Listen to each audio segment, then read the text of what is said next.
Hi friends, ఈరోజు video వచ్చేసి blouse stitching అనమాట. లైనింగ్ బ్లౌజు దీన్ని ఈజీగా స్టిచ్చింగ్ చేసుకోవడం ఎలాగో ఈ వీడియోలో ఉంటుంది. ఫస్ట్ నుంచి చివరి దాకా చూడండి, అర్థమవుతుంది. కొత్తగా నేర్చుకునే వాళ్ళు కనుక అయితే చూసారంటే కనుక ఈజీగా నేర్చేసుకుంటారు. ఫస్ట్ నుంచి చివరి దాకా చూడండి ఫ్రెండ్స్, లేకుంటే అర్థమవ్వదు. నేను రోజు కుట్టే మెథడ్లో మీకు చూపిస్తున్నాను. లైనింగ్ జాయింట్ నుంచి బ్లౌజ్ స్టిచ్చింగ్ మొత్తం అంతా వీడియోలో ఉంటుంది.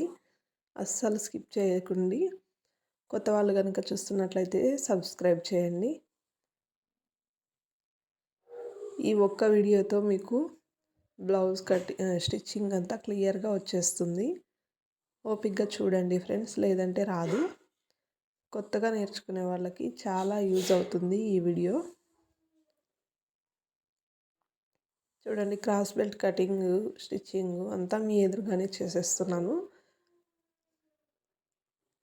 ఇలా క్రాస్ బెల్ట్ని ఎదురెదురు పెట్టేసి కుట్టుకోవాలి, అప్పుడే కరెక్ట్గా వస్తుంది అన్నమాట. లైనింగ్ బయటకు వచ్చేటట్టు, అంటే మెయిన్ క్లాత్ రెండు పెట్టేశాను. కాటన్వి కాబట్టి మనం ఇలా పెట్టేసుకోవచ్చు. అదే శారీలో క్లాత్ అయితే లైనింగ్ని 2 పీసులు తీసుకోవాలి. ఇప్పుడు ఈ పీసులన్నీ పక్కన పెట్టేసి చేతులకి అతుకు పడుతుంది అనమాట. చేతులకు జాయింట్ చేసేయాలి. కాకపోతే వీడియో ఎక్కువ అవుతుందనేసి నేను చేసి చూపిస్తున్నాను. చూడండి, అతుకులు చేశాను, జాయింట్స్ అయితే చేసి పెట్టాను. ఇప్పుడు ఇది ఉల్టా, లైనింగ్ కూడా ఇది ఉల్టా. ఇలా పెట్టేసుకోండి. లైనింగ్ని ఇలా పెట్టేసిన తర్వాత ఒక కుట్టు కుట్టేసేయండి. ఇది బార్డర్ ఉంది కాబట్టి ఇలా కుట్టుకోవచ్చు.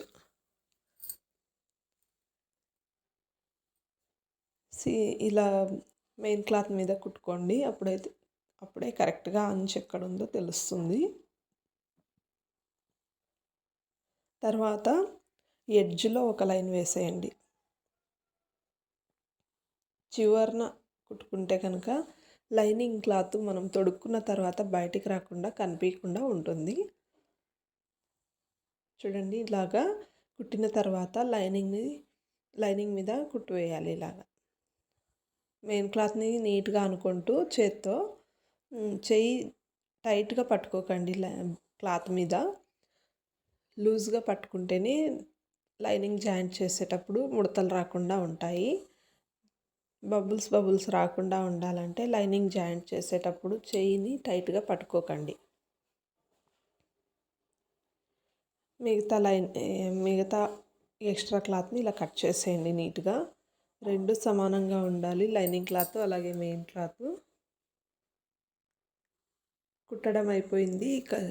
ఇంకొక హ్యాండ్ కూడా కుట్టేశాను, చూపిస్తాను చూడండి. ఇంకొక హ్యాండ్ కూడా స్టిచ్చింగ్ చేసి లెఫ్ట్ రైట్ తీసాను అనమాట. లెఫ్ట్ రైట్ అంటే ఫ్రంట్ షేప్ అనమాట. ఫ్రంట్ షేప్ తీసిన తర్వాత చూపిస్తున్నాను చూడండి. ఇది లెఫ్ట్ సైడు, ఇది లెఫ్ట్, ఇది రైట్ అనమాట. రైట్ సైడ్ ఇది. ఇలా గుర్తు పెట్టుకుంటే కనుక ఖచ్చితంగా ఇది ముందుకని అర్థమవుతుంది. తర్వాత బాడీ పార్ట్ స్టిచ్చింగ్ చూపిస్తాను.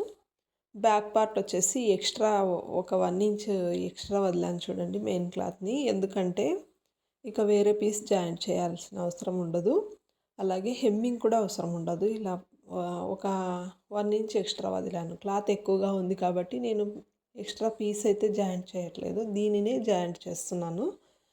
ఫస్ట్ లైనింగ్ మీద కుట్టు వేసేయండి, ఒక కుట్టు.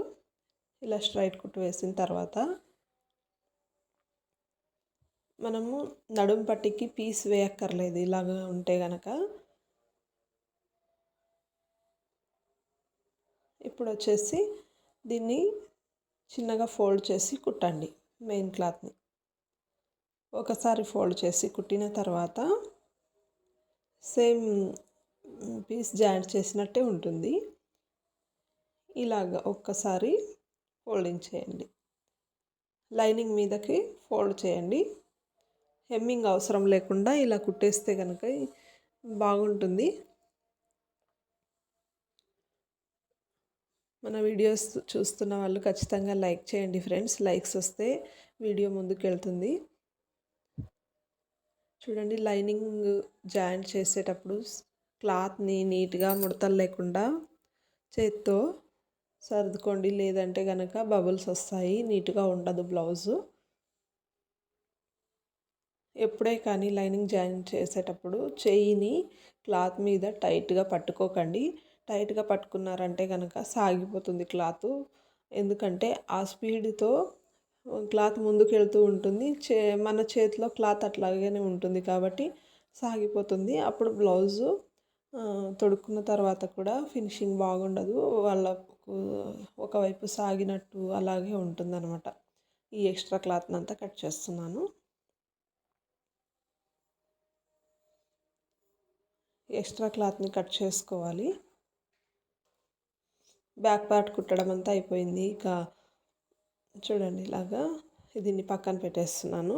టక్స్ అయితే తర్వాత పెడతాను లాస్ట్లో. ఫ్రంట్ పార్ట్ కుట్టుకోవాలి ఇప్పుడు. ఫ్రంట్ పార్ట్ లైనింగ్ జాయిన్ చేసుకుంటున్నాను.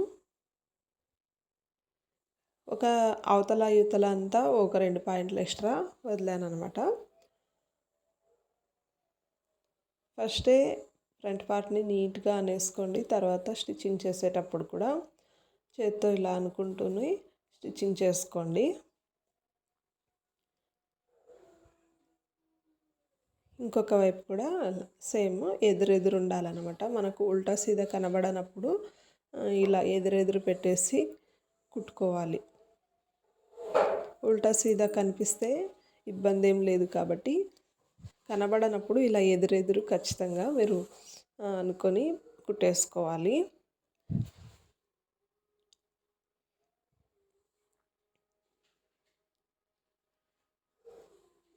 ఇలా లైనింగ్ జాయింట్ చేయడం చాలా ఈజీ, కానీ కొంతమంది కష్టంగా ఫీల్ అవుతారు. ఇప్పుడు టక్స్ పెట్టుకోవాలి. టక్స్ అంతేనండి, 2 ఇంచులు వెడల్పు, 2.5 ఇంచులు పొడవు పెట్టుకోవాలి. 2 ఇంచులు వెడల్పు, పొడవు వచ్చేసి 2.5 ఇంచులకి మార్క్ చేసుకొని కుట్టేసుకోవాలి. నాకు అలవాటు కాబట్టి నేను మార్కింగ్ అయితే పెట్టను, డైరెక్ట్ కుట్టేస్తాను నేనైతే. మీరు కుట్టేటప్పుడు అలా పెట్టేసుకోండి. దానికి ఎదురుగా సంక దగ్గర నుంచి ఒక టక్ వస్తుంది, ఇలా క్రాస్గా పట్టేసుకోండి సరిపోతుంది. మధ్యలో గ్యాప్ వచ్చేసి 1.5 ఇంచు వదలాలి, ఈ టక్కి ఆ టక్కి. ఇది సైడ్ టక్ అనమాట. ఇలాగా టక్స్ పెట్టేసామంటే రౌండ్గా వస్తుంది. చూడండి ఇలాగ ఎంత నీట్గా వచ్చిందో టక్స్. ఫ్రంట్ షేప్ కూడా చాలా బాగుంటుంది అనమాట. ఇప్పుడు షేప్ బెల్ట్ కుట్టుకోవాలి. షేప్ బెల్ట్ ఒకటేమో పైన వైపు ఇలాగా, కుడివైపు ఉందేమో పైన వైపు పెట్టేసి కుట్టుకోవాలి. టక్స్ పెట్టింటాం కదా, మెయిన్ టక్ని కాస్త ఫోల్డింగ్ చేసుకోండి. మెయిన్ టక్ ఫోల్డింగ్ చేసి కుడితేనే బాగుంటుంది. ఇప్పుడు చూపిస్తాను చూడండి క్లియర్గా ఎలా ఫోల్డింగ్ చేయాలనేది. ఇలాగా మొత్తం టక్ అంతా రాకూడదు అనమాట, అది ఫోల్డింగ్ చేస్తేనే నీట్గా కుదురుతుంది. అంతా ఇలా ఫోల్డింగ్ చేసి కుట్టేసుకోవాలి. ఇలా కుట్టడం వల్ల ఏంటంటే నార్మల్గా కూడా కుట్టవచ్చు. ఇలా కుట్టడం వల్ల బ్లౌజు చూడడానికి చాలా నీట్గా ఉంటుంది, దారాలు రాకుండా నీట్గా కనిపిస్తుంది అనేసి ఇలా కుట్టుకోవాలి. మన్నిక కూడా ఎక్కువ వస్తుంది అనమాట.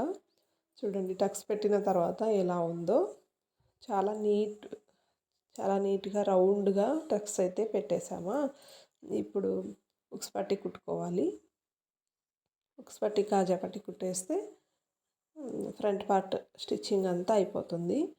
మీకు ఈ బ్లౌజ్ స్టిచ్చింగ్లో ఏమైనా డౌట్స్ ఉంటే ఖచ్చితంగా కామెంట్ చేయండి.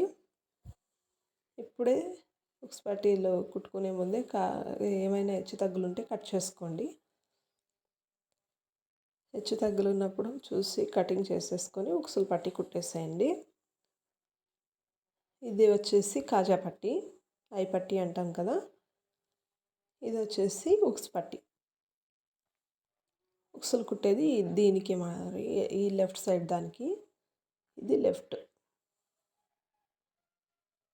దీన్ని వచ్చేసి ఇలా పైన కుట్టుకోవాలి. ఒక కుట్టు కుట్టిన తర్వాత ఇంకొకటి వచ్చేసి ఇది ఐపట్టీని ఇలా ఫోల్డింగ్ చేసి మీకు ఒకేసారి 2 ఫోల్డింగ్లు అంటే ఇబ్బంది అవుతుందనేసి ఇలా చూపిస్తున్నాను. తర్వాత దీని మీద మిషన్తోనే కాజాలు కావాలంటే కుట్టుకోవచ్చు, లేదంటే వద్దు, స్ట్రైట్గా కుట్టేసేయండి. చేత్తో కాజాలు కుట్టివ్వండి. నేను ఈ బ్లౌజ్కి చేత్తో కుట్టమన్నారు కాబట్టి నేను స్ట్రైట్ లైన్ వేసేసాను, లేదంటే మిషన్తోనే కుట్టేస్తాను. ఇప్పుడు ఇది హుక్స్ పట్టీ అవుతుంది. హుక్స్లు దీని మీద కుట్టేస్తాను. అంతే, చాలా సింపుల్గా ఫ్రంట్ పార్ట్ అంతా స్టిచ్చింగ్ చూపించాను. ఇక షోల్డర్ జాయింట్ చేసుకోవాలి. షోల్డర్ జాయింట్ అప్పుడు కూడా ఎక్కడైనా హెచ్చు తగ్గులు వస్తాయేమో చూసి జాయింట్ చేసుకోండి. ఇదైతే కరెక్ట్గా వస్తుంది, హెచ్చు తగ్గులు ఎక్కడ రాకుండా కరెక్ట్గానే ఉంది. చూడండి, ఇలాగా కరెక్ట్గా జాయింట్ 2 కుట్లు కుట్టుకోవాలి. తర్వాత ఇక్కడ వచ్చేసి షేప్ తీయలేదు నేను కటింగ్ చేసేటప్పుడు, కాస్త షేప్ అయితే తీయాలి. ఒక 1/2 ఇంచు ఫ్రంట్ షేప్, ఫ్రంట్ ఆర్మోల్ దగ్గర షేప్ తీయాలి ఫ్రంట్ సైడు. నేను అది కటింగ్ చేసినప్పుడు తీయలేదనమాట. డైరెక్ట్గా రెండింటిని ఒకేసారి కట్ చేస్తాను. స్ట్రైట్ కటింగ్ ఫ్రంట్ బ్యాక్ 2 ఒకేసారి కట్ చేస్తాను అనమాట. నేను ఎప్పుడైనా సరే కటింగ్ చేసినప్పుడు ఇక్కడ ఆర్మోల్ దగ్గర షేప్ తీయకుండా పెట్టేశాను అనమాట. అందుకని ఇప్పుడు తీస్తున్నాను. ఇక్కడ కూడా హెచ్చు తగ్గులు ఏమైనా ఉన్నాయా చూసి హ్యాండ్స్ జాయింట్ చేసుకోండి, లేదంటే కనుక ఖచ్చితంగా మీకు కుదరదు. ఆర్మోల్ దగ్గర చూడండి కరెక్ట్గా వచ్చింది. ఇప్పుడు సైడ్ జాయింట్ చేసేసుకోవచ్చు. ఇంకా కాస్త షేప్ తీయాలి దీన్ని. అంతే అండి, చాలా ఈజీగా కటింగ్ అంటే సరి చేసుకుంటూ స్టిచ్చింగ్ చేసేసుకోవాలి. అలాగే ఎలా ఉంటే అలాగే మనము స్టిచ్చింగ్ చేసుకుంటే కనుక హెచ్చు తగ్గులతో బ్లౌజు చూడడానికి కూడా నీట్గా ఉండదు. తొడుక్కున్న తర్వాత కూడా బ్లౌజ్ నీట్గా కుదరదు అనమాట. ఇప్పుడు హ్యాండ్స్ షోల్డర్ దగ్గర నుంచి స్టార్ట్ చేయాలి కుట్టడము. షోల్డర్ మీదుగా కుడితే హెచ్చు తగ్గులు ఏమైనా వస్తే, ఒకవేళ తక్కువ వచ్చినా సరే హ్యాండ్ని ఇటు సైడ్ వదిలేయచ్చు, లేదా ఎక్కువైనా సరే కటింగ్లోకి పోతుంది అనమాట.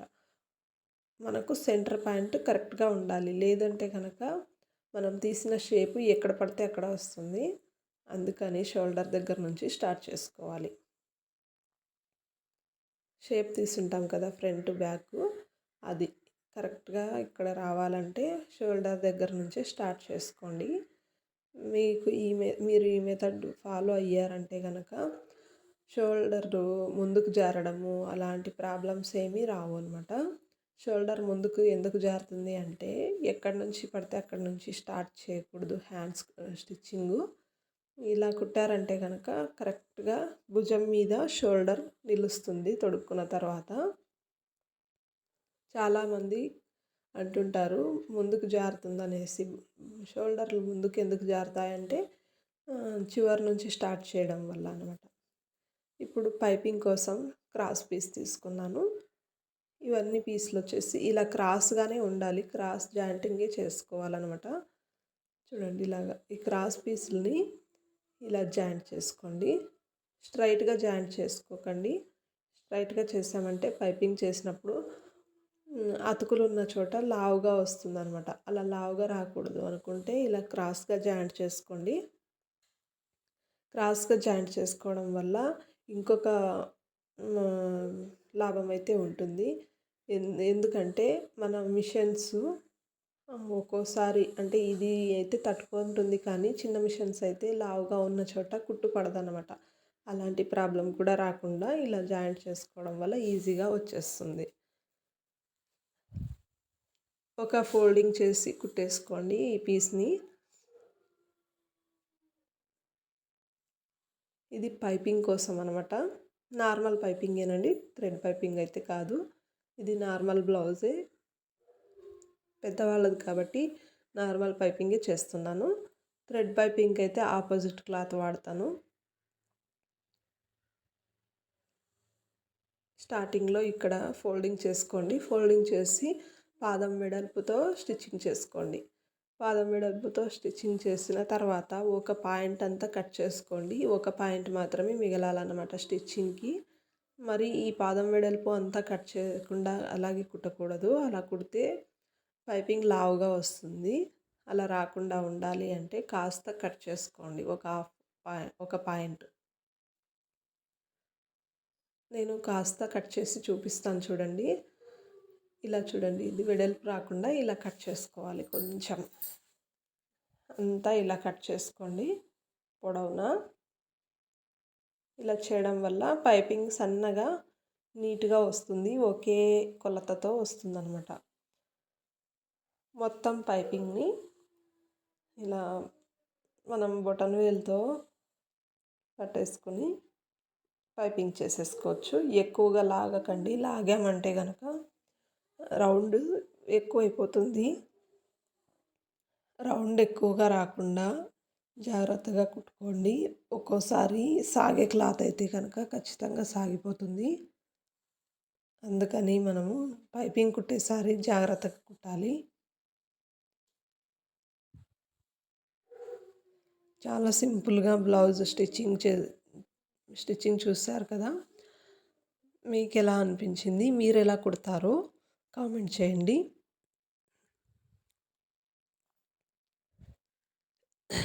చాలా ఈజీగా స్టిచ్చింగ్ అయితే చేయడం జరిగింది. ఈ విధంగా మీరు స్టిచ్చింగ్ చేశారంటే ఖచ్చితంగా మీకు 100% బ్లౌజ్ స్టిచ్చింగ్ అంతా వచ్చేస్తుంది అనమాట ఈ ఒక్క వీడియోతో. చూడండి, సైడ్ జాయింట్ నేను ప్రతి బ్లౌజ్కి ఇలాగే చేస్తాను. సైడు ఒక పాదం వెడల్పు కుడుతున్నాను చూడండి. ఇలా కుట్టిన తర్వాత చేతుల దగ్గర కరెక్ట్ షోల్డర్ పాయింట్ దగ్గర పట్టుకొని కుట్టండి. ఈ ఖర్చు పైకే ఉండాలన్నమాట, చేతుల వైపు కిందికి పోకూడదు. అందుకే నేను కుట్టు తీసి పెట్టాను అనమాట. ఇలా చేతుల వైపు అన్నాను. ఇప్పుడు దీన్ని తిరిగేయాలి. ఇలా తిరిగేసిన తర్వాత మనకు కావాల్సినంత ఖర్చు వదిలేసి కుట్టుకోవచ్చు. మనం ఇంత 2 ఇంచులు వదిలాం కదా, ఇప్పుడు 1/2 ఇంచు లోపలికి వెళ్ళిపోయింది. ఇక 1.5 ఇంచు ఉంటుంది. 1.5 ఇంచుని కుట్టుకోవాలి. చేతులు లూజ్ చూసుకుని మార్క్ చేసుకోండి. ఇక్కడికి కుట్టు వస్తుంది. ఇంతే, చాలా ఈజీగా సింపుల్గా సైడ్ జాయింట్స్ కూడా చేసేసాం కదా. ఇక మనకు కావాల్సిన అన్ని స్టిచెస్ వేసేసుకోవచ్చు. నేనైతే 4 అయితే వేస్తాను. 3 కుట్లు లేదా 4 కుట్లు వేయాలన్నమాట. లేదు, ఇది 1-2 వేయకూడదు బ్లౌజెస్కి. ఇదండి బ్లౌజ్ సైడ్ జాయింట్స్. యువతల సైడ్ కూడా సేమ్ అలాగే కుట్టేస్తాను.